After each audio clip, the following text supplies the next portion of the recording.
Welcome to a new Harry's Garage video, and today's car is a car I've been itching to get in the garage, the BMW M5 CS, this ultimate version of the M5 that appeared, I think they released the details of it in Jan 21, and then went on to win Evo's Car of the Year. I was intrigued by that because I was a bit disappointed, to be honest, with the BMW M5 competition when I had it here. And as an owner of a Project 8 and having recently tested our Alpha GTA M in the garage, would the BMW, would this ultimate version of the M5 be the one that would tempt me out of the P8? And why did it win that Car of the Year? What was so special about this car? So that's why I got it in. And you're very lucky if you got one of these cars. It was a limited run car. I've been trying to find out exactly how many they made, because they initially said they're going to build 2,200 of them, but by all accounts they didn't. The best source, I thank Greg Cable in Germany, he got in touch with BMW in Germany, and they say it's around 1,100 cars. And of those 1,100, only about 20-25 cars came to the UK. Good thing is they're right-hand drive, and this is one of them. Let's go and have a closer look, see what makes this car so special. I think BMW have been really clever with the colours on this car, because the standard colour was a metallic grey. They call it Brands Hatch grey, whatever that's meant to mean. But you could also have it in a frozen grey metallic or frozen green metallics, which is what's on this car. The other little trick they did, they added this sort of light bronze to the kidney grills here, and when you come round you'll see the wheels are the same colour, and that is the signature of the CS model. Other things you got with your CS model, where you've got extra carbon fibre down here, you've got a different bonnet, these vents on here. I'll open the bonnet later, but this is a carbon bonnet, which is pretty special.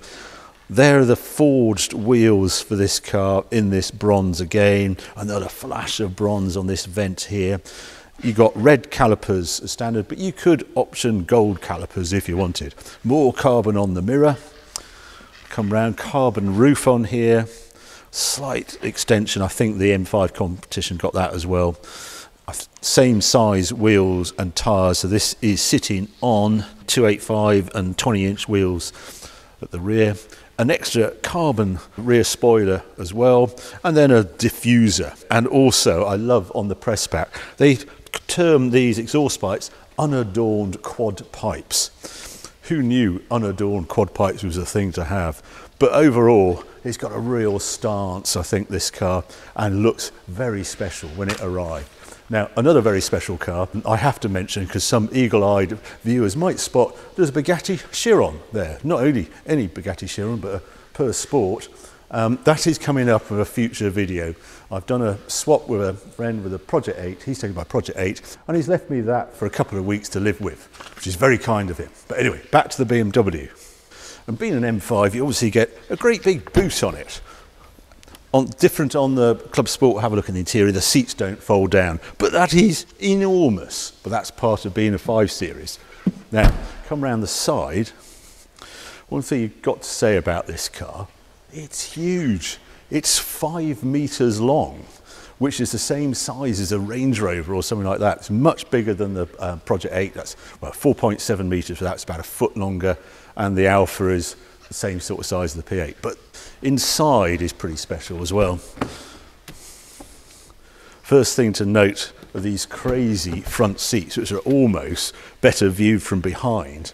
If you look at those big carbon bucket seats, we saw them in the current M4 competition, and with very odd sort of bit between your thighs, this bit of carbon on the seat. But it's just a lovely interior, and special on the Club Sport, individual rear seat, so no armrest in the middle, and these individual copying the design of the front bucket seat. But I also want to show you the engine. I do like the way in BMW do 2 flicks on the handle, and there's no little latch to fiddle around with. So carbon bonnet, M5 Club Sport written here, dedicated just to this model. And then the V8, the only thing they've changed on this, it gets 10 extra horsepower. How they've done it, I'm not quite sure, probably a bit of boost or something. but it needed no real improvement. It's an absolute powerhouse with 750 Newton meters of torque. I actually printed off, because I'm a bit of a nerd, the power and torque graph, and that always tells me, you see that unnatural torque graph capped, that tells me that the gearbox, which is an 8-speed torque converter automatic, has a torque limit of 750 Newton meters. So that's why you get this really steep bit and then a plateau and down. But anyway, a very special car that I want to take outside, take it for a drive. Yeah, you have to be very careful when you get in an M5 CS, just like you do on the M4 competition with these seats. They look torture devices. When you actually sit in them, they're remarkably comfortable, and this weird bit between your thighs sort of thing, that is so odd, but it just works. But they are tight. There is very tall side bolsters, and I've got a little thing at the side that will squeeze me between the ribs, go there and sort of tighten me into the grip. Start by a big red button there, obviously. Wheel comes down, electric, I'm afraid, in this one. Easy gear change. I like how it all works here. Familiar BMW wheel. Oddness with the CS is, well, one choice of colour. It's black with red stitching, sir, and a little flash of red leather here. They delete the centre bin, so this doesn't actually lift up. This is actually fixed and just an armrest. In the back, you just get the individual seats. You don't get a centre armrest. You get CS on the dash, and all the usual BMW-ness here with M1 and M2 buttons, which I really like. Oh, and these lovely carbon fibre paddles on the wheel for changing gear. But I'm going to go just out of here first, just get on some better roads, and you'll be joining me later and we'll go through a few more details. The M5 CS.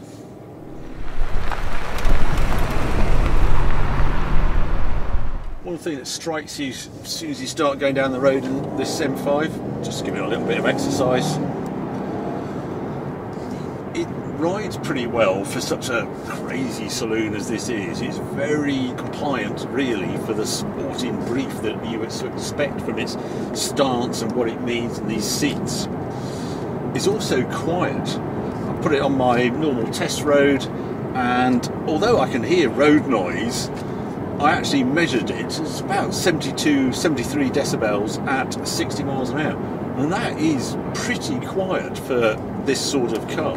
Then the layout, I mean, typical BMW, it's all very usable. There is menus to go through to set up your M1 and M2 buttons on the wheel. I'll come to that, I think, in a moment, do a bit more on that. But yeah, a very easy cabin to live with. And you've got to remember that this M5, generation M5, has an 8-speed torque converter gearbox, which surprised people. I remember seeing this when I first saw the spec, and I was very surprised they didn't go for the dual clutch transmission. You know, you think the Bentley Continental or have that as a more sporting gearbox, but not so the BMW M5. I think that really adds to its usefulness. The way it creeps, the way it changes gear. It's a good gearbox, as we all know, the 8-speed ZF gearbox, and it is lighter than having a dual clutch transmission. BMW say this car is lighter by 70 kilos over a regular M5 competition, and the savings, you know, is the seats, carbon back seats, etc., and also the carbon brakes. They are optional on the M5 competition, but BMW are slightly ignoring that fact. But yeah, 70 kilos and 1820 or 1825 kilo all up weight on this car. You still think, well, Project 8 is 1745 and the Alfa Romeo Giulia GTA M is 1550 kilos or thereabouts. A fair bit lighter, but that's V6 and 2-wheel drive. Well, this is 4-wheel drive, isn't it? But if I go to M menu on here, well, this is where I can configure everything. So I can go to configure M1, and there's all sorts of things. Engine, sport, transmission, D3, that's the speed of change, which top of the gear stick here as well. Chassis, sport. How many options do you get on sports? You get comfort, sport, or sports plus, but I'm going with sport. Steering, sport. DSC on. Now, this is an interesting one because you can actually turn it all off And then if you go to M drive, yeah, if you configure the DSCE off, all off, you can turn this into a two-wheel drive M5. And I imagine with 635 horsepower and torque limited to 750 Newton meters in the wet, I would imagine that's quite a lively thing. Then on the wheel you get Alcantara finish, a little flash of red to tell you where upright is when it's all going horribly wrong. I do, as I say, love the carbon paddles on it. It's a nice wheel, but obviously electrically assisted, and you can add weight if I go to, well, I might actually go to M2 now. So I've gone on to M2, which I have to confirm because I've actually changed the traction control limits on it. So M dynamic mode. I'm going to squirt out of here. So I'm still in auto mode. We'll go past the D limit. We're in 6. Let's see what the gearbox does. All right, interesting. Won't change out. There we go in a second. Nice gear, change up lights on the dash. That is a quick gear change. It's hard to believe that's an automatic gearbox, torque converter gearbox. I should do that again, but you get the picture. That's interesting. Once you're into that mode, I have not got auto. God, that's a quick change. On the lovely flare of the revs on the down change as well. Yeah, good, yeah, amazing how they've developed that gearbox. I say, a super quick car now, this thing. I think 3 seconds, 0 to 100 kilometres, which is, I mean, remarkable for a 1.8 tonne car with an automatic gearbox. Well, that's what 635 horsepower and loads of torque do for you. One thing I do find disappointing, even though I've got all those menus and I can turn the traction control off and go to two-wheel drive and do crazy things, I am speed limited to 305 kilometres an hour. Now, I know 190 miles an hour is going very, very quickly, but if I bought the ultimate M5, I think it should be unshackled. There's only a handful of these cars going to be built. It can't be anything to do with tyres. Is it about aero or something? But this should be a 200 mile an hour M5 in my book. Right, I'm going to turn right here. Let's just see what it does.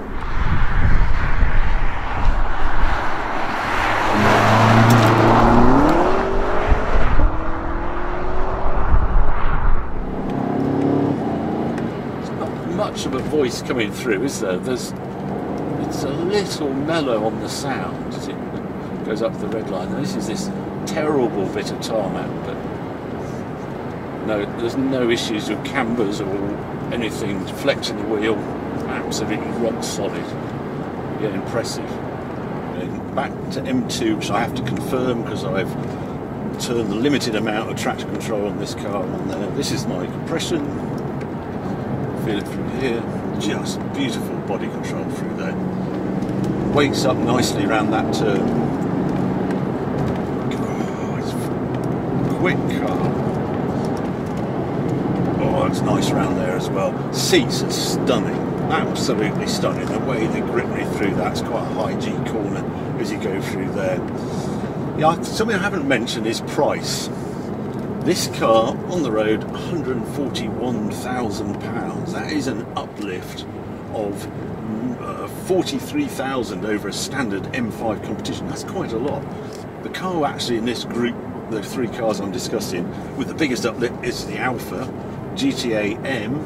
Well, 165,000 or thereabouts for one of those against 64,000 for a standard car. Project 8, 150,000 pounds. So of the 3, this is actually the cheaper of them all, but it's still a 43,000 pound uplift on the so-called standard car. Is it worth it? Well, I'll discuss that in a moment when I do the likes and dislikes. But it just feels good. It feels a very honed road car. I can't imagine chucking it on track, but on road, I'm loving the directness, the quietness, the performance. Really nice. In fact, at time I think I did some likes and dislikes. One dislike is just the engine doesn't sound as characterful I'd like to be, when I've got everything turned up to 11, and yet it's quite muted. I think I have to thank the turbochargers for that and gas particulate filters.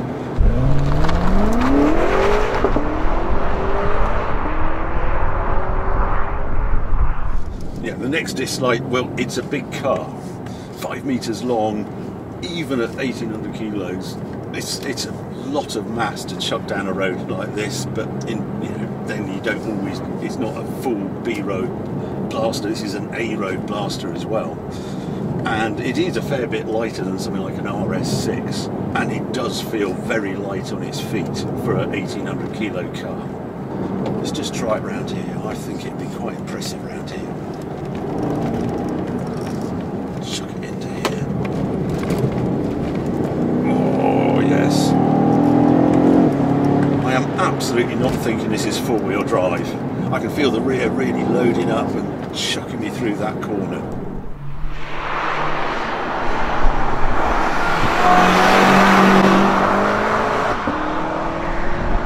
The other time I can feel the weight in this car is actually on the brakes. You hit them hard and you just feel this mass. There is a lot of mass to slow down. Once they're up to temperature, they do seem to vary if they're hot or cold. But it's a dynamic masterpiece, it really is. And it sort of corrects all those things I found wrong with the M5 competition when I had it. This feels very, very special, and I don't think the M5 competition deserves the competition label, but this most certainly deserves its CS label.